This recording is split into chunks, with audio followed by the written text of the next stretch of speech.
Warahmatullahi wabarakatuh. Innal hamdalillah nahmaduhu wa nasta'inuhu wa nastaghfiruh wa na'udzu billahi min syururi anfusina wa min sayyiati a'malina. May yahdihillahu fala mudhillalah wa may yudlil fala hadiyalah. Asyhadu an la ilaha illallah wahdahu la syarikalah, asyhadu anna Muhammadan abduhu wa rasuluh. Allahumma shalli ala hadzal nabiyil karim uswatina wa qudwatina wa qaidina wa sayyidina Muhammadin wa ala alihi wa ashabihi ajma'in, amma ba'd. Wa qala Allah ta'ala fil Qur'anil Karim, a'udzu billahi minasyaitonir rajim.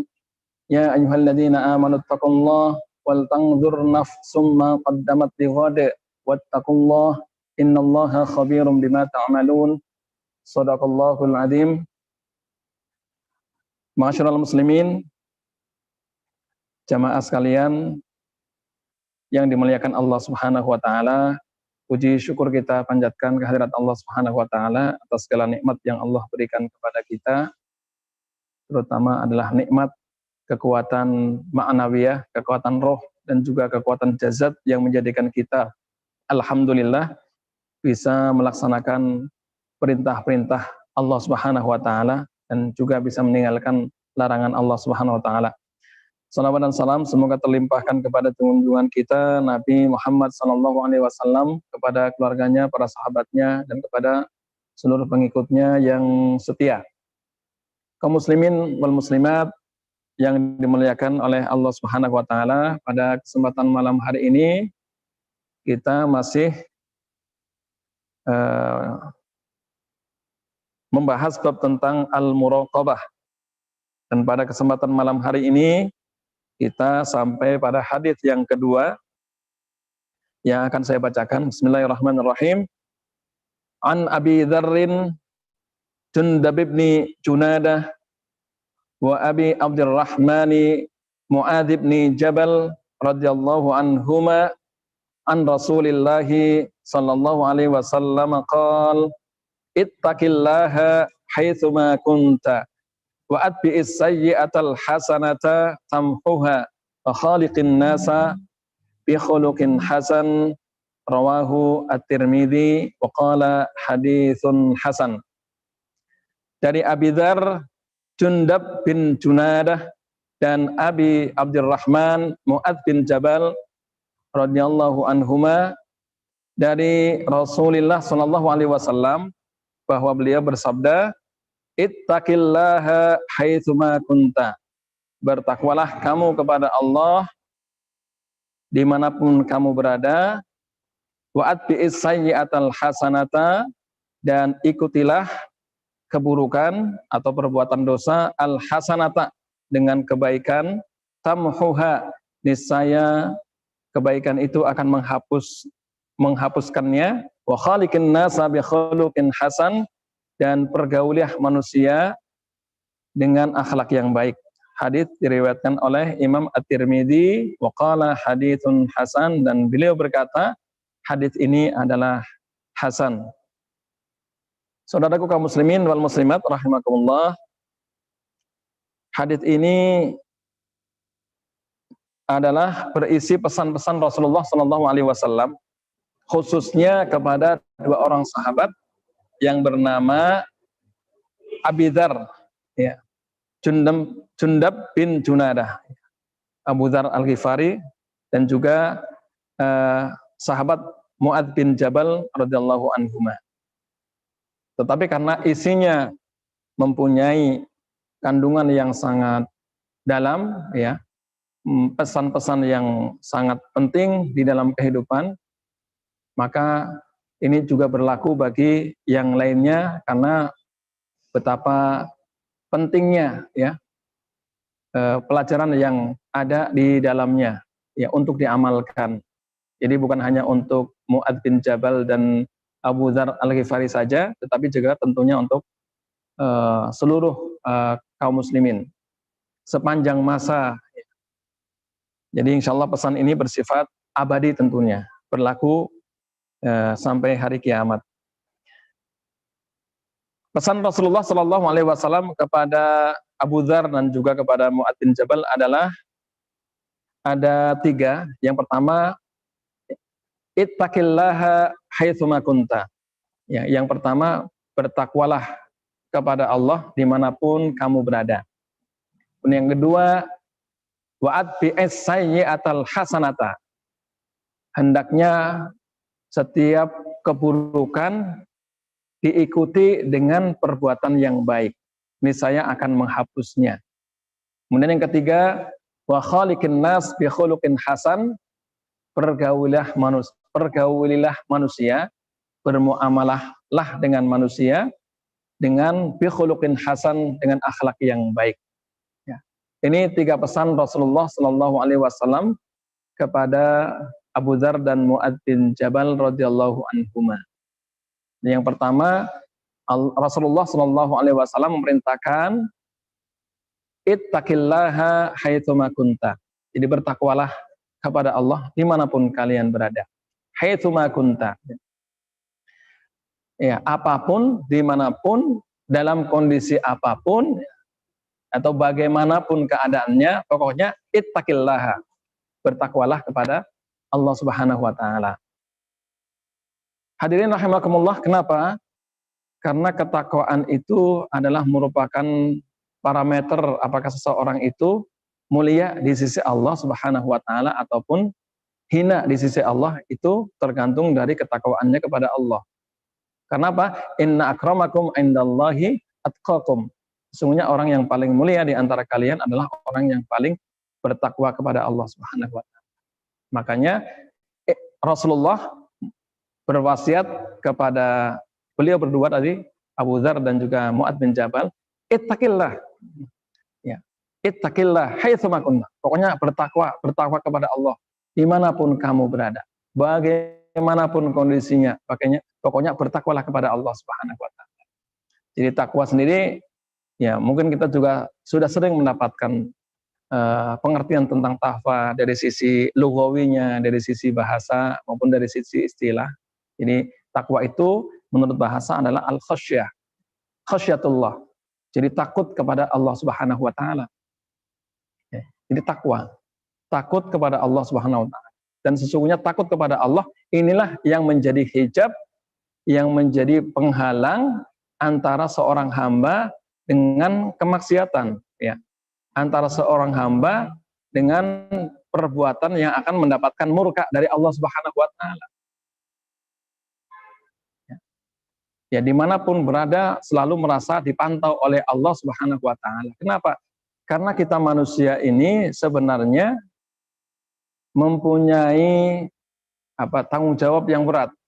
Kita semuanya ini kan mendapatkan amanat dari Allah Subhanahu wa taala. Kita semuanya dihadirkan di muka bumi ini sebagai khalifatullah fil ard. Ya. Allah Subhanahu wa taala menawarkan amanat kepada langit, kepada bumi, kepada gunung-gunung, semuanya kan nggak mampu, nggak sanggup untuk memikul amanat. Kemudian amanat itu dipegang oleh kita, dipikul oleh kita. Makanya kalau kita tidak bertakwa kepada Allah Subhanahu wa taala, kalau manusia tidak berhati-hati, bisa jadi dia akan mengkhianati amanat-amanat Allah Subhanahu wa taala. Dan ini amat sangat berbahaya. Diperintahkannya bertakwa kepada Allah Subhanahu wa taala karena takwa inilah yang akan memberikan masa depan yang lebih baik. Sebaliknya, bahwa ketika seseorang meninggalkan takwa kepada Allah Subhanahu wa taala, pasti masa depannya itu akan suram, terutama masa depan di akhirat. Ya, na'udzubillahi min dzalik, tsumma na'udzubillahi min dzalik. Jadi kalau menurut bahasa tadi khasyatullah, ya takut kepada Allah Subhanahu wa taala. Adapun menurut istilah, ya kalau kita yang biasa melaksanakan sholat Jumat di masjid pasti hafal di luar kepala, ya kan? Yaitu melaksanakan perintah-perintah Allah dan meninggalkan larangan Allah Subhanahu wa taala. Atau sebagaimana didefinisikan oleh sahabat Ali radhiyallahu an, karramallahu wajhah, bahwa takwa itu adalah ar-ridha bil qalil wal 'amalu bit tanzil wal ittikal 'alal jalil wal isti'dadu liyaumir rahil. Itu definisi takwa menurut sahabat Ali karramallahu wajhah. Ridha bil qalil, ridha dengan yang sedikit. Ya. Yang kedua, wal 'amalu bit tanzil, mengamalkan Al-Qur'anul Karim. Yang ketiga, wal iltikal 'alal jalil, bertawakal kepada zat yang maha mulia. Jadi bertawakal hanya kepada Allah Subhanahu wa taala. Wal isti'dadu liyaumir rahil. Yang keempatnya adalah mempersiapkan diri untuk menghadapi hari akhirat. Itulah ya definisi takwa menurut sahabat Ali karramallahu wajhah. Ridha dengan yang sedikit. Jadi semuanya kan menggambarkan tentang kondisi ruhiyah ya, orang yang mempunyai kekuatan takwa. Orang yang punya kekuatan takwa bisa dilihat dari sifat-sifatnya, yaitu ridha bil qalil, ridha dengan yang sedikit. Jadi dikasih sedikit saja ridha, apalagi ketika dikasih lebih banyak lagi, insya Allah lebih ridha gitu. Dikasih penghasilan yang per bulannya cuma 1 juta, ridha ya. Dia tetap ibadah kepada Allah, tetap bersyukur kepada Allah, tetap dia keluarkan infak dan sedekahnya. Itu namanya ar-ridha bil qalil. Dikasih sedikit saja bersyukur, ya kan? Dikasih sedikit ridha, apalagi kalau dikasih banyak. Itulah takwa, ar-ridha bil qalil. Ya. Wal amalu bitanzil, berusaha untuk mengamalkan Al-Qur'anul Karim. Di Quran bukan hanya dibaca, tetapi berusaha untuk diamalkan. Ya, sebagaimana dicontohkan oleh Rasulullah SAW, yang akhlaknya itu semuanya mencerminkan Al-Qur'anul Karim. Yang ketiganya ittikal alal jalil, ya bertawakal hanya kepada Allah Subhanahu wa taala yang maha mulia. Jadi kalau sudah berikhtiar, berusaha secara maksimal, kemudian sudah semuanya hasilnya diserahkan kepada Allah Subhanahu wa taala. Kewajiban kita adalah bekerja, misalnya mencari nafkah, ada yang berjualan, ya, ada yang bertani, ya kan, ada yang menjadi nelayan, ya. Adapun terkait dengan hasil ya rizki yang diperoleh diserahkan kepada Allah Subhanahu wa taala. Ya, karena Allah lah yang membagi-bagi rizki kepada hamba-hambanya. Tawakal hanya kepada Allah Subhanahu wa taala, bukan kepada yang lain.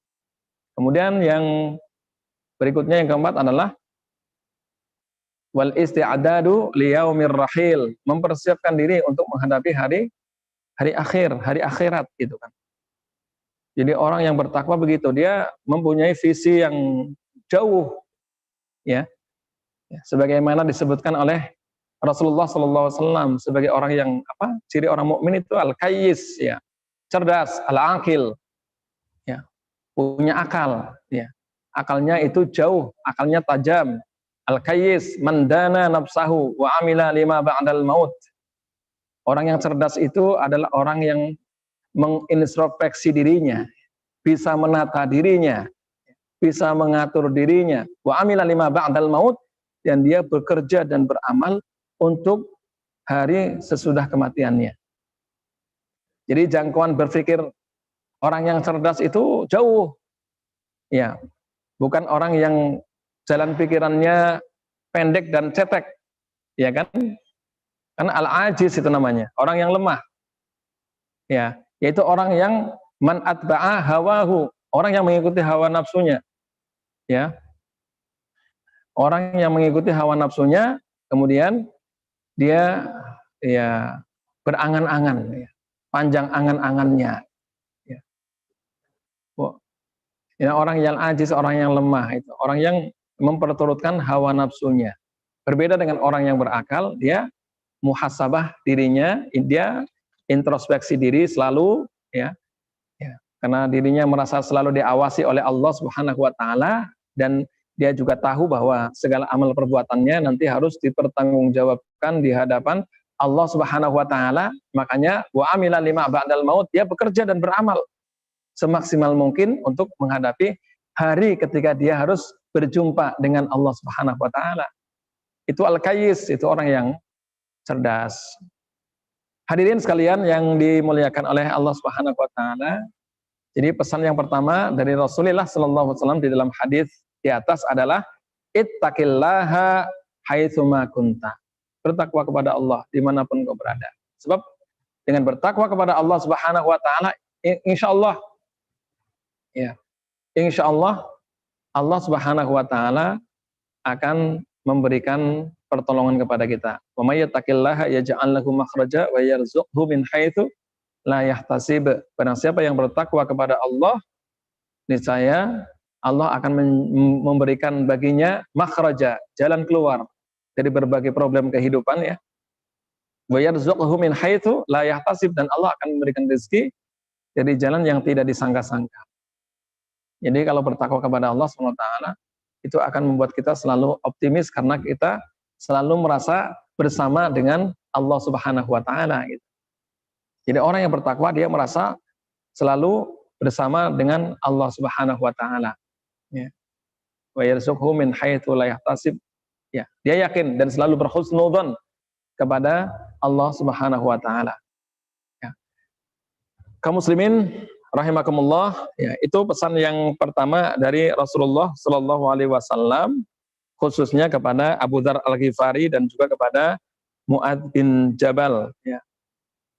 Berikutnya adalah pesan Rasul yang kedua di dalam hadis di atas adalah wa'ad bi'il as-sayyi'ata al-hasanata. Ya, ikutilah perbuatan dosa atau perbuatan buruk itu dengan perbuatan baik. Tamhuha, niscaya perbuatan baik itu akan menghapuskannya. Jadi ini prinsip yang perlu kita amalkan ini. Jadi setiap kali kita berbuat dosa, hendaknya kita ikuti dengan al-hasanah, dengan perbuatan baik.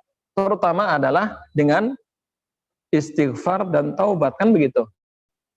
Ya, begitu kita melihat kemaksiatan dengan mata kita, ya Mas Udin, ya kita langsung astagfirullahaladzim, astagfirullahaladzim, kan begitu ya.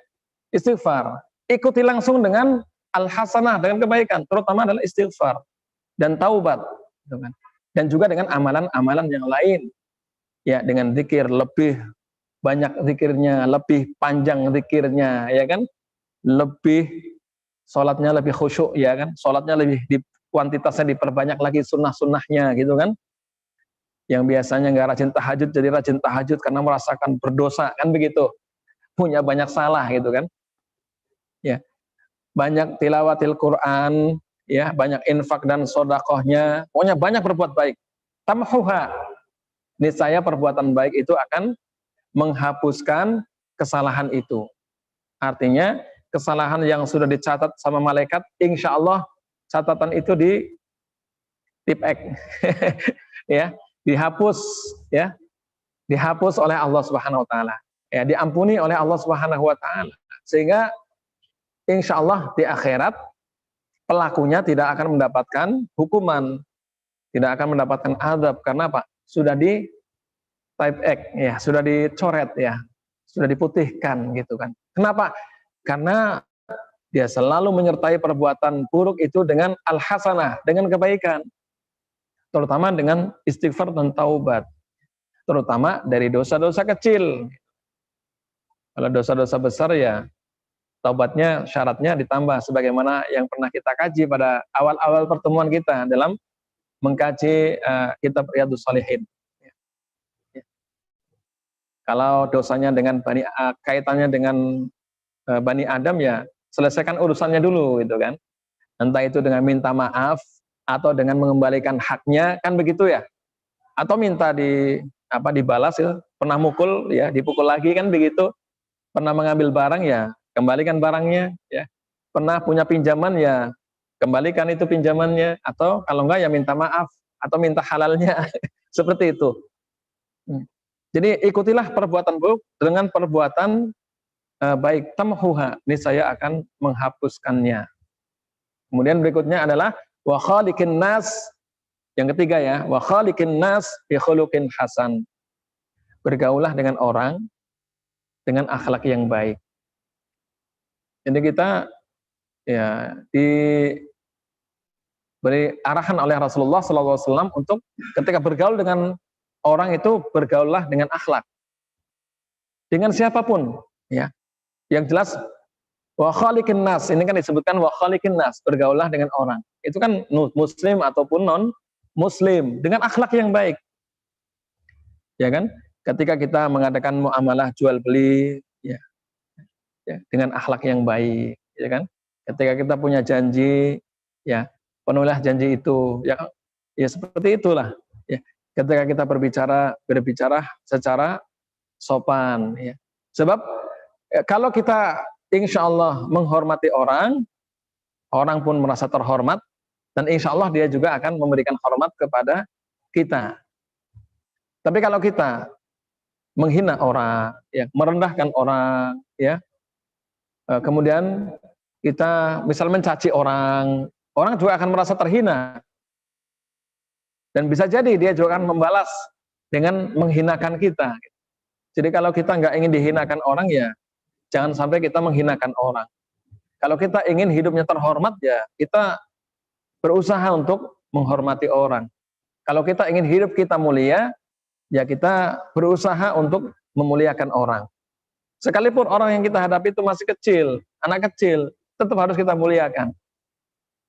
Harus kita hormati, ya. Dan harus kita sayangi. Makanya ada ungkapan irhamu mangfil ardi yarhamukum mangfis sama, ya kan? Kasihanilah, sayangilah semua yang ada di bumi, niscaya engkau akan disayangi oleh yang ada di langit. Jadi kalau kita ya memperlakukan orang dengan akhlak yang baik, ya sebagaimana yang dicontohkan oleh Rasulullah SAW, ya insya Allah ya keberadaan kita di muka bumi ini akan membawa maslahat, gitu kan.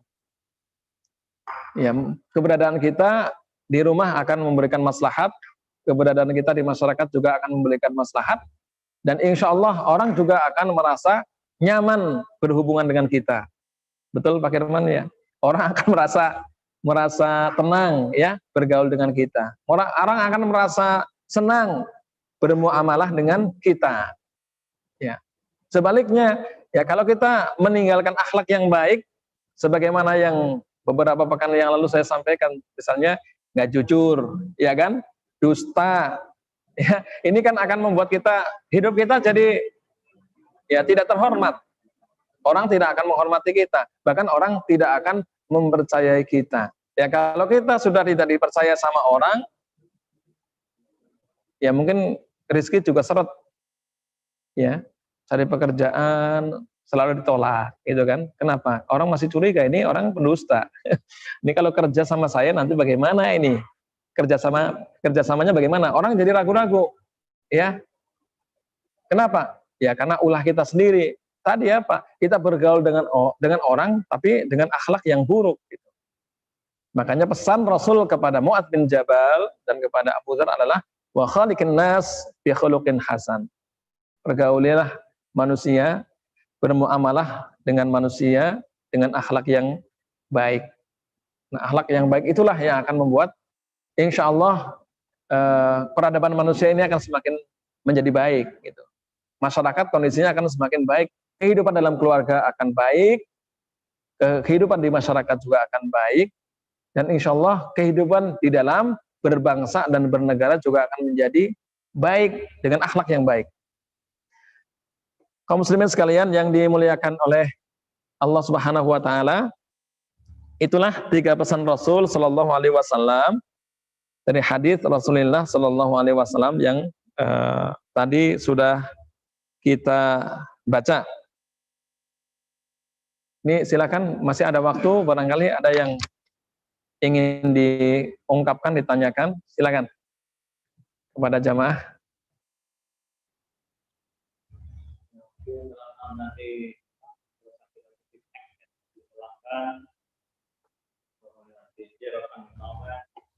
sampai mungkin dengan baik, ikhlas, tidak semua perbuatan, dan apa haruskan sebabnya ketika dengan dosa yang tertentu di akhir kali yang kita lakukan baik, ikhlas, diucapkan dengan astagfirullah, dijelaskan apa kemarin saat asal pun kalau sudah berbuat baik dosa jadi hilang. Kalau diucapkan, ya misalnya. Iya.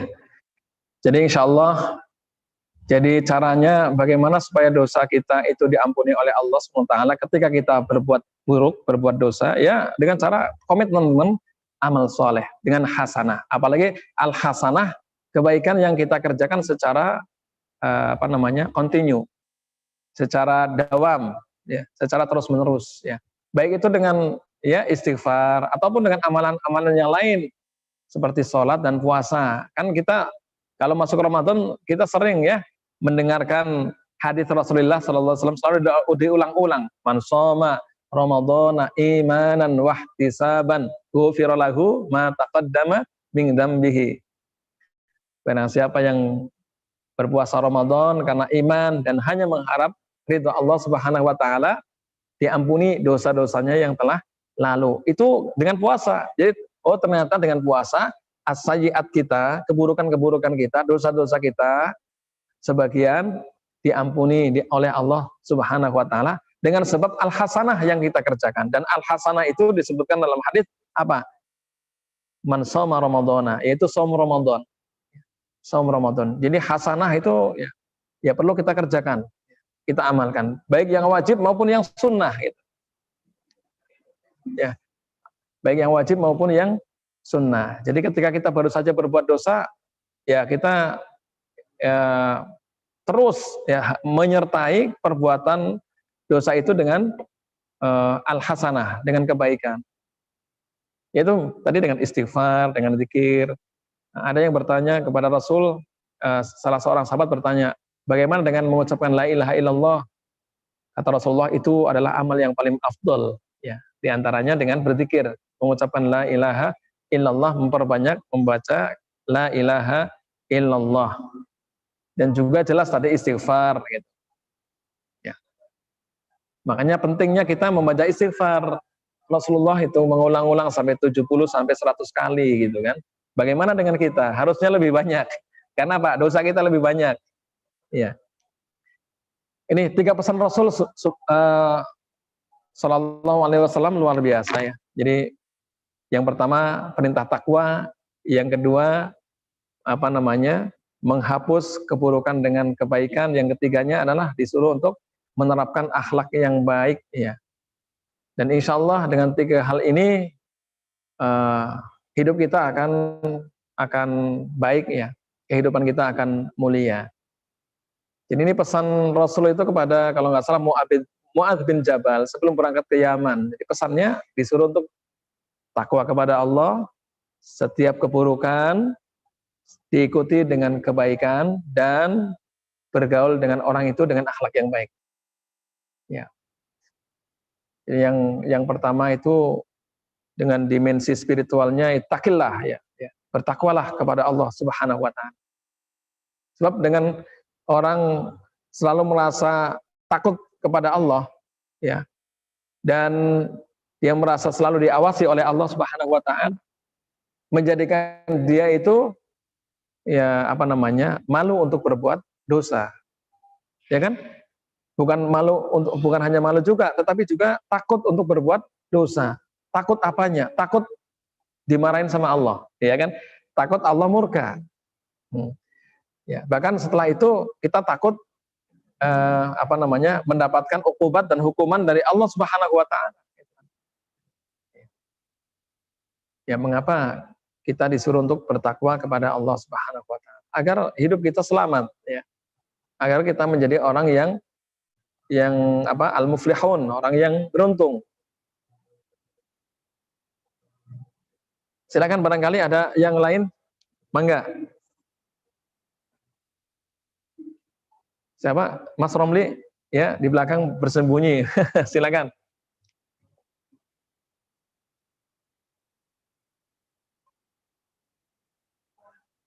Mangga, siapa? Fadil? Fahmi? Ini nggak usah ditambah lagi hadisnya, nanti waktunya ya mau habis. Mangga, ada pertanyaan yang lain? Iya, mangga.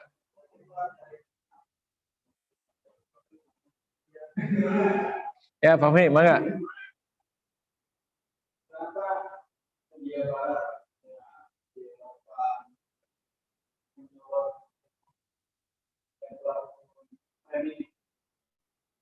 Hmm.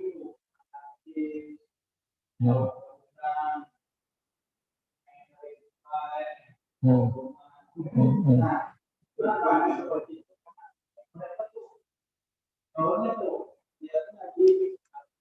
Hmm. Hmm. Hmm. Hmm. Hmm. Iya.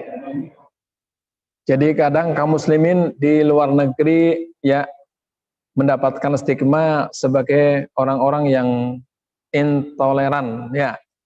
Ada yang mendapatkan stigma sebagai apa namanya orang fundamentalis ya, orang radikal. Padahal masya Allah kalau dilihat dari ajaran Rasul Shallallahu Alaihi Wasallam tadi yang baru saja kita pelajari, kita disuruh apa? Ittaqillaha, ya kan?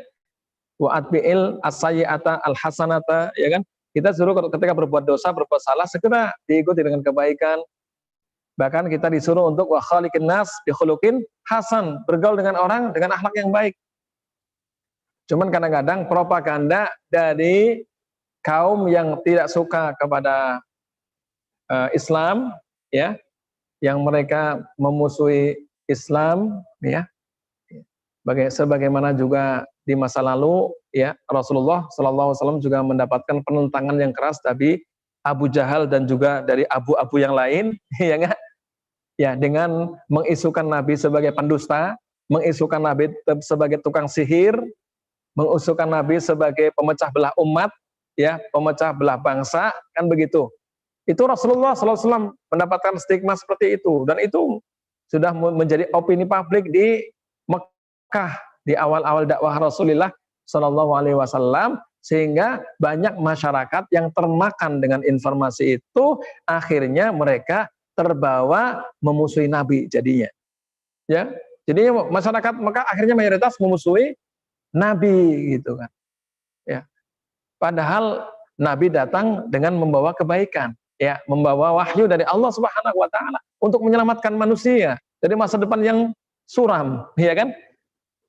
Ya kan? Nabi datang itu kan untuk memuliakan manusia, untuk membuat manusia ini bahagia, sukses dunia akhirat.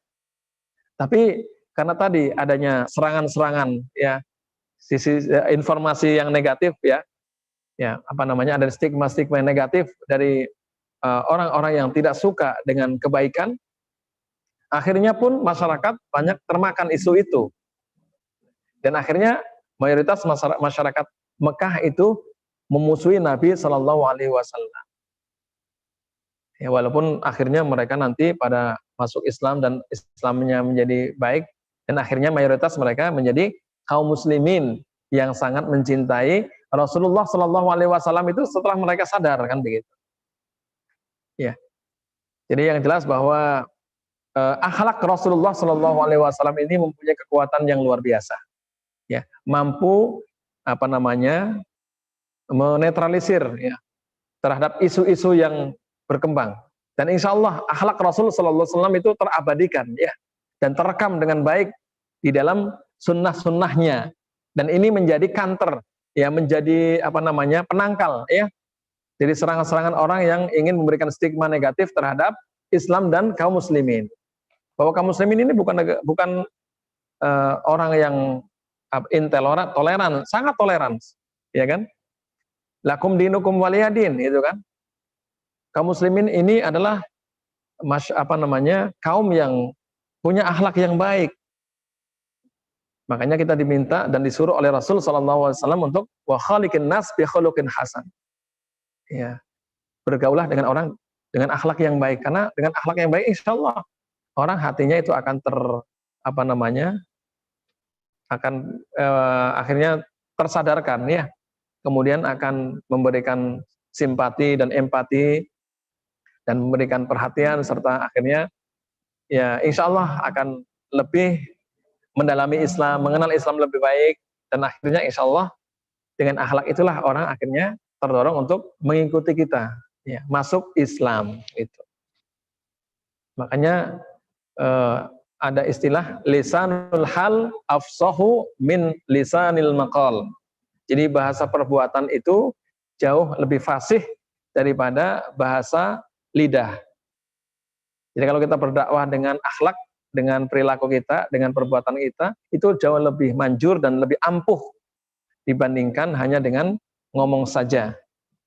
Apalagi perbuatannya bertentangan dan bertolak belakang dengan perbuatan dan perkataannya itu bertolak belakang.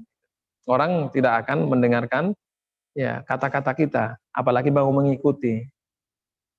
Ya insya Allah dengan kita berusaha menerapkan akhlak yang baik, maka stigma-stigma negatif itu secara tidak langsung akan terkantor Itu yang harus kita lakukan. Bagaimanapun juga menjadi orang baik itu memang ada ujiannya gitu. Bukan hampir, seluruh para nabi dan para rasul itu mereka itu mendapatkan tuduhan-tuduhan yang negatif dari masyarakatnya pada saat itu kan begitu. Kenapa? Ya karena mereka salah persepsi, karena mereka mendapatkan informasi yang negatif, ya kan? Tidak mendapatkan informasi yang sebenarnya, informasi yang valid. Yang mereka dapatkan adalah informasi-informasi yang menyimpang, informasi-informasi yang salah, gitu. Informasi-informasi yang sifatnya provokatif, gitu kan? Ya, sebegitu banyaknya informasi masuk ke otaknya, akhirnya, ya kan? Tapi, akhirnya mereka punya negative thinking, negative thinking kepada kita. Karena saking banyaknya informasi-informasi yang negatif masuk ke dalam alam pikirannya, gitu. Akhirnya kesimpulannya salah, gitu. Persepsinya menjadi salah, gitu. Hadirin sekalian, rahimakumullah, itu barangkali materi pengajian kita pada kesempatan malam hari ini. Sebelum ditutup, barangkali ada lagi yang mau bertanya, mangga. Ya, Mas Udin, mangga. Sebagai orang muslim, apa yang harus kita lakukan baik itu secara teori atau praktek untuk mencapai derajat tingkat apa dan apa kriteria orang muslim bisa dikatakan sebagai muslim yang apa? Jadi bagaimana agar kita bisa menjadi orang yang bertakwa? Yang jelas adalah caranya dengan kita taqarrub kepada Allah Subhanahu wa taala. Berusaha untuk mendekatkan diri kepada Allah Subhanahu wa taala. Cara mendekatkan diri kepada Allah dengan melalui al-ibadah. Ibadah kepada Allah Subhanahu wa taala. Komitmen dengan sholat 5 waktunya, dikerjakan dengan penuh kekhusyuan, kan begitu. Kemudian memperbanyak sholat-sholat sunnahnya, memperbanyak dzikir dan istighfarnya, memperbanyak tilawatil Qur'annya, memperbanyak infak dan sodakohnya, dan amalan-amalan lainnya, baik yang wajib maupun yang sunnah itu, kalau dikerjakan itu, dia akan menguatkan ketakwaan kita. Itu yang harus kita lakukan. Jadi, ciri orang yang bertakwa, rajin ibadahnya insya Allah. Ciri orang yang takwanya kuat, insya Allah, ibadahnya rajin, dan insya Allah bisa terlihat dari sholatnya. Sholatnya itu tentunya dengan penuh kekhusyuan. Beda kalau orang yang tidak bertakwa, sholat tetapi sholatnya hanya sekedar untuk ikut-ikutan saja, gitu. Ikut-ikutan saja, gitu. Bahkan ada yang masih bercanda, yang masih anak-anak namanya masih belajar seperti itu. Karena nilai takwanya belum tertancap kuat di dalam hatinya, karena takwa itu adalah kekuatan roh, kekuatan maknawiyah yang dihasilkan dari prestasi ibadah kita. Prestasi ibadah kita, gitu. Wallahu a'lam bishawab. Jadi yang jelas bahwa takwa itu di dalamnya terkandung makna yang sangat dalam, yang sangat dalam, karena di sana ada ibadah, di sana ada akhlak, di sana ada muamalah, kan? Di sana ada menuntut ilmu dan lain sebagainya.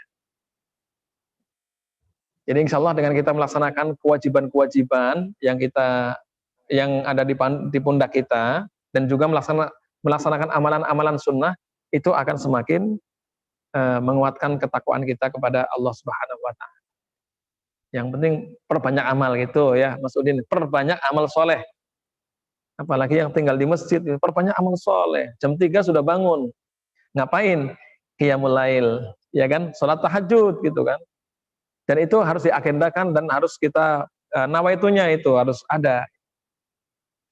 Dibangun pagi, salat qiyamul lail gitu kan. Kemudian tilawah, ya kemudian istighfar dan doa. Subhanallah, itu kalau kita bisa melakukan itu akan mencas energi ruhiyah kita, dan insya Allah ketakwaan kita akan meningkat. Wallahu a'lam bishawab. Kalau tidak ada pertanyaan lagi, saya kira cukup pertemuan ini. Insya Allah sebentar lagi masuk Isya. Masih lama Isya?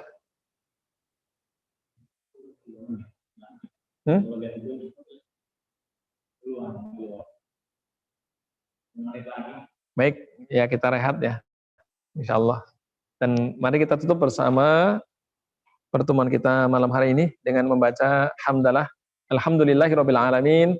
Subhanakallahumma wa bihamdika asyhadu an la ilaha illa anta astaghfiruka wa atubu ilaik. Assalamualaikum warahmatullahi wabarakatuh.